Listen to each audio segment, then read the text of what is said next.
What's up, everybody, and welcome back to another deck analysis here on the channel. Today, we've got 0 to Hero Week 8 featuring Hood. End up going 2-1 tonight, fighting against Nomu, Shigaraki, and Todoroki 4. My only loss being to that Shigaraki. Shigaraki 1 is almost like an impossible matchup for my I want to take damage from your attack 5-hander. There's nothing really we can do about that. But we ended up getting to a game 3, which is pretty rad. If you're unfamiliar with how 0 to Hero works, basically I've opened a very limited amount of product, and every week I'm playing and making games with that limited amount of product. And based on how I do, wins or loses, I increase the card pool by opening packs for you guys over on Patreon. And in front of other deck building videos. But with that said, I want to go jump into the deck analysis. How did Hood do? So the first thing I want to talk about is just Hood himself. Was Hood good? The answer is hell yeah, Hood was good. Hood was super rad. Being able to selectively commit my opponent's cards and redraw and like randomly roll a damage off the top. He kind of feels like exactly. I love Hood's playstyle. I think the backswingy nature of like if you press too hard and you can't finish the job around me partial blocking or like an accidental full block, I'm going to roll and kill you. Let's just say that as my 5-hand size character, sometimes I would end my opponent's turn with 8 cards in hand and 3 of their foundations that I picked were committed. Very, very strong. But let's get on to the attacks. Zero Gravity Rush. So Zero Gravity Rush is one of those cards that is for Nomu and Hood, fires my neurons, right? This could be a 10 high for 10 draw 2 card. But in the deck that I played, this card is bad. It got reviewed over and over and over again. I never played it one time. I would either block with it or review it. It just truly wasn't good enough. My opponent had answers to it, but because I didn't have a true reliable damage pump, except for randomly rolling off the top with Hood, playing a 6 diff that most of the time didn't draw me the 2 cards, and most of the time could be like, what, a 6 high for 6? 6 high for 6 diff? Not doing it for me. Especially when I didn't quite have enough face downs to utilize the draw 2 ability whenever it came up. Next, we have Looming Terror. Looming Terror was good. So I only have one of it. I only opened one of it for the 0 to Hero pool. And this card was rad every time that it touched the board. A 7 for 7 plus X stun 2 move. I didn't get a chance to stack it on top of the deck in order to, mill and give something damage, but it was scary enough that I had opponents utilizing resources on this move so that my later moves could hit. Like this thing would hit and they would flip it with like the number 5 pro hero. Hey, that doesn't get to go to momentum. You can't do the fun trick thing. And I went, oh well, if you cared about that and committed other defensive pieces, well then I'll play the second attack and then I'll hit you for 10, which like felt good, felt powerful. Felt strong. And so like the card was good. I probably would play it in this deck, maybe at like 1 more, maybe I don't know, we'd have to see. Up next is Flash Fire Fist Hell Spider. This card was fine. Nothing really to write home about when it comes to Hell Spider. It was not any better than any other attack, truthfully, because it was 4 speed.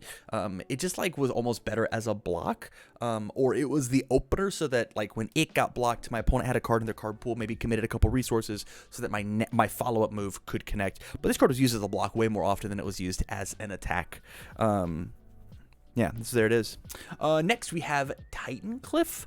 Titan Cliff was a very good card. Titan Cliff, if you are playing under Earth or Void, its entire job is to build in Ultra Regeneration, which is, spoilers, the best foundation in the deck, and it's not close.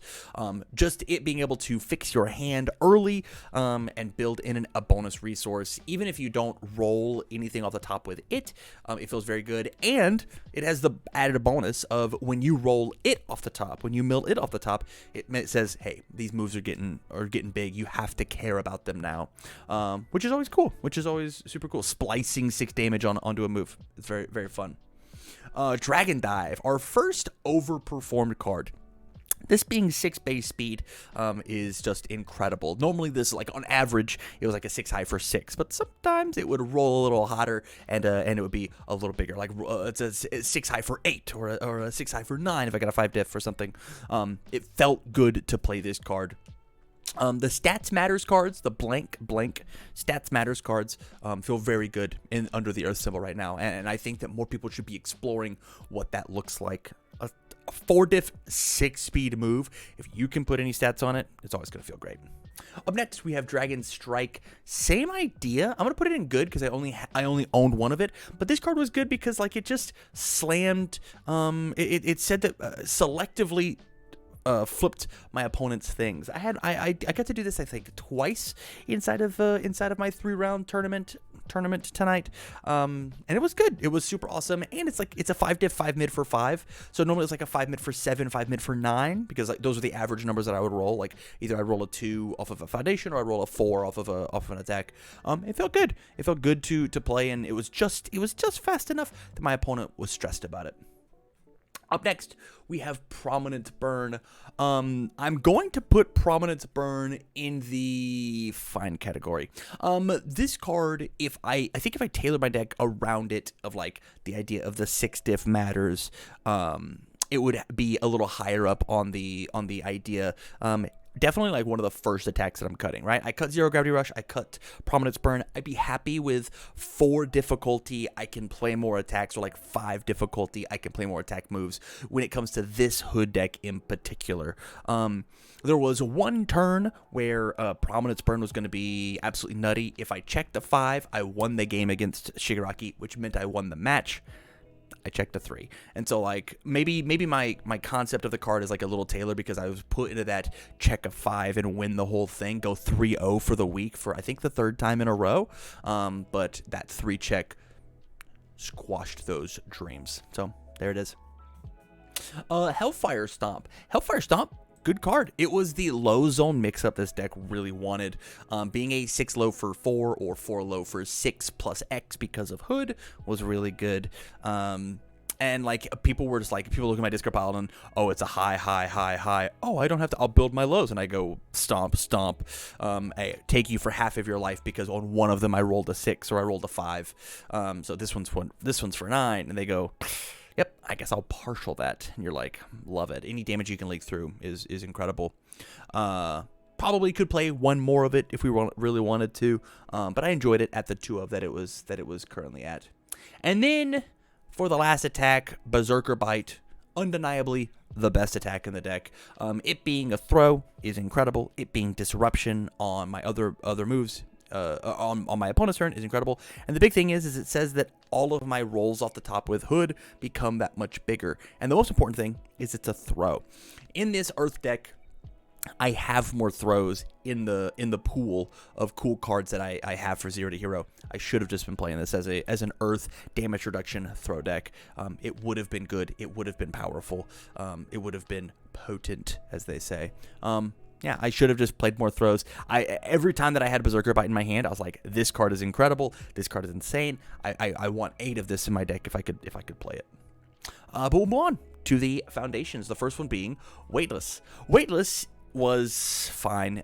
Flip to re-ready a face down was not incredible. My idea for it was to be like, I'd have a face down, I'd commit it with Hood, the next attack would come, I'd Weightless re-ready it, and I could commit that same face down, not have lost a ready resource. And it is using that face down idea with the 0 Gravity Rush, and that ended up not working or playing out just because, 0 Gravity Rush is bad.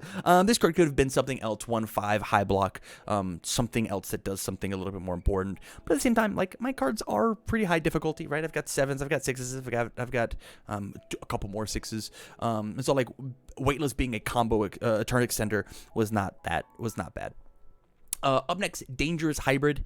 Dangerous Hybrid overperformed. It's the main momentum out of the deck. Discard momentum for -2 damage. And also on offense, discard momentum for +2 speed says that all your moves have EX2 once, which is good, which is super, super rad. Like being able to look at my Dragon Dive and be like, I'll roll a 4 or 5 off the top and go, oh, I would like this to I would like this to hit. I'll give it 2 more speed. It's an 8 for 8. It's an 8 for 9.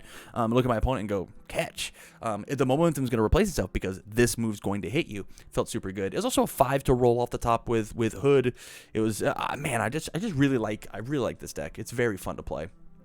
Up next, we have Web of Blades. Web of Blades was fine. There was only one turn that I really utilized it. I played a Titan Cliff. My opponent gave it -1 speed. We go through all the shenanigans. I respond, make it 6 speed. They block with a 1 high block, breaker 1 block, and then commit their character as Shigaraki 1 and destroy my only ready foundation. And I look and I go, hell yeah, I'll build and pass. And so like, it was fine. It probably doesn't need to exist in this deck just because of like what's happening with the deck of like I'm trying to backswing you as opposed to playing like this jockeying back and forth of resources. But maybe. I mean, it's a good one of to put in everything. Up next, the Strength of a Pro. Same idea of just like it's in the fine category. My thought process was like, oh, I'm going to be committing my resources, so I'll have very few ready foundations, and then enhance playable while committed, so it uses Hood's response really well. I can gain 2 health. That's essentially like dangerous hybrid without the momentum cost. That's a heroic endurance without the that's just like another copy, a 5th copy of heroic endurance. It never happened. It's more of the I didn't see this card, and so I'll leave it down here. I didn't really see this card, just because like I got to play it one time versus Todoroki 4, and it was one of the first cards that he hit. He was like, "Hey, that one doesn't work," and I was just like, "It's blank. I'll turn it sideways for Hood's response." Neat. I'll turn it sideways and block. But yeah, I just didn't really get to see it. Up next, we have Prehensile Tail. So the main point to put Prehensile Tail in here was just to, I hit you with the momentum, I want to pick it back up, or if eventually I get to the end of the game, my things like Titan Cliff become throws, and so Titan Cliffs are throws, Berserker Bites are throws, and I can win the game that way. I didn't really see this card either. Oh, it also says if I hit you with Looming Terror, I can flip it and then pick it back up. I didn't really see this card either. There might have been a game that I saw it, but it was a 1 of in the deck. Same with the Strength of a Pro. It was just a 2 diff that rolled off the top and gave my stuff 2 damage. That's really all it was. Unnerving Energy. This card was fun. I think this card is a very solid 1 of in a lot of these decks, and could be playing it at a 1 of in a lot of these decks, just because of the amount of times that like late in a string, my opponent does the math and they calculate and they go, well, if I just check a 5, I win the game, and you go discard. If you check a 5, you actually check the 3, and it'll go back to my turn. Is very good. You have to be very patient with this card. It should probably be a 1 of. I played it at a 2 of. We'll drop it down. It did save me in 1 game, and so like I can't put it into the bad category, but it wasn't like woohoo. I'm gonna go talk to my mom about this one. It doesn't get to go up here. It was fun. Press Conference. Press Conference has big Weightless energy, but Press Conference did a lot more psychological damage than Weightless did. I would have Press Conference on the board, and my opponent would genuinely be like, would do their math based around my Press Conference. They'd be like, well, he's got Press Conference, if he does, and I would hear the word Press Conference go out loud. I never heard my opponent go, well, if he uses Weightless. And so like the psychological damage that Press Conference did, plus the 2 high block versus the 3 high block, this is a better card, all in all. Heroic Endurance. Woo! All the way up to Overperformed. I mean, this is like the bread and butter, right? Using Dangerous Hybrid and Heroic Endurance in tandem together is kind of what makes this damage reduction Hood deck work. I take your moves, I make them hit for 1, 2, 3 damage, and then I commit your cool thing and I draw a card to either review or block the next one. Incredible. A playable committed damage reduction. I mean, this card represented 1 Heroic Endurance, said I had a 37 health character. Are you kidding me? That's so much. My opponents had to chug through so much health in this event. It was very cool. It was awesome. Up next, we have More Power. More Power is a Tam is bad card. So I'm not playing a ton of 6s or greater than 6. Oh, it says printed 5 difficulty gets -2 difficulty. All right, Tam is bad. Tam's just bad. I could have used this on Titan Cliff, Dragon Strike, Prominence Burn, Looming Terror, Zero Gravity Rush, and there was one time when I played my Titan Cliff, checked a 3, and I committed More Power to pass the check, and I was like, maybe if I was just like not a dummy. If this would have been a little safer. And so there is that. But the deadlock ability did work, right? The deadlock ability was very good. I used it on a berserker bite, and it made my opponent utilize. It made them utilize League of Villains to cancel. And so like the deadlock ability on more power is worth it more than anything. Vast Strength, a very good card, and this one's just very good. If this card made my opponent think even harder than what I was saying with the press conference. They would have their hand, and having perfect knowledge would look down at my Vast Strength and go, well, if I play my kill card, it doesn't kill, so I'll never play it. Of just like, I had my opponent playing Nomu, right? And they were playing Zero Gravity Rush, and I want to say they had it stuck in their hand for like 1 or 2 turns. That's what I was reading, at least. And they were like, well, I've had this card stuck in my hand for 2 turns, so I guess I will play it, and I had to pop it. And then like they got to do stuff later on in the game, but they lost the tempo of the game just because like the Zero Gravity Rush, like they should have played it earlier, so I lost the foundation. Coping with number 1. This card was fine. It's as close to bad as we could get, but it was fine. The big thing about coping is I had grander plans than my deck allowed me to do. And so with Hood constantly drawing cards, I never felt like I had cards in my hand that I needed to draw more cards. The big idea with this was I could Looming Terror. So I could Looming and Terror Enhance, stack it on top of my deck. I've dealt damage before. I can commit and then pick it back up. Never got to happen. A pipe dream. I could maybe see it at a 1 of, and I'm pretty sure that I played it at a 3 of. It could have just been cut down. Played something else. Up next, very cool card, Soul Piercing Gaze. Kind of the same idea as the coping. The thought process here, the tactic was, or the strategy, right, was I utilize Hood to turn their card sideways. I guess it's a tactic because I'm naming cards. The tactic was I commit their card sideways with Hood, and then I use Soul Piercing Gaze to flip that committed foundation, right? So I commit a face down with Hood, committing their cool piece, and commit mine. It ended up being commit 2 of my foundations to commit and flip 1 of theirs. And so Hood never has to target that thing again, but the better thing that happened with this card was sometimes it would roll off for 3. I would just roll off the top and be like, oh, it's 3 damage, which was cool. Let me turn this down just a little bit. The music is getting crazy there. Up next, we have Quick Response. Boy, howdy. This is slowly becoming one of my favorite cards in the whole game. Destroy any of my foundations, and normally a face-down committed foundation for +2 speed is so incredible. And the Deadlock in hands of, like, change the zone to whatever I want it to be, give it another speed is great. There was at one point that had Looming Terror up for a 12 high for 12, just because of how good Quick Response is. Card's just great. Up next, we have Resourceful. Resourceful, good card. Probably the best 1/5 commit -2 speed you could have for this deck under these symbols, under the Earth symbol, just because of the fact that it also has that extra rider text of if it's a weapon, -1 damage. It's more damage reduction, right? A Dangerous Hybrid, Heroic Endurance, and now Resourceful, just chipping away at if you're playing the weapon deck. No, I'm going to take a little bit less damage. It made your partial blocks that much better. And then next, we have Ultra Regeneration. By far, it's not close, the best foundation of the day. I'm putting it all the way up here because it's so good. There was one time, because of I had triple Ultra Regeneration on the board, that I ended my opponent's turn after a couple of successful blocks with 8 cards in my hand. 8 cards in my hand.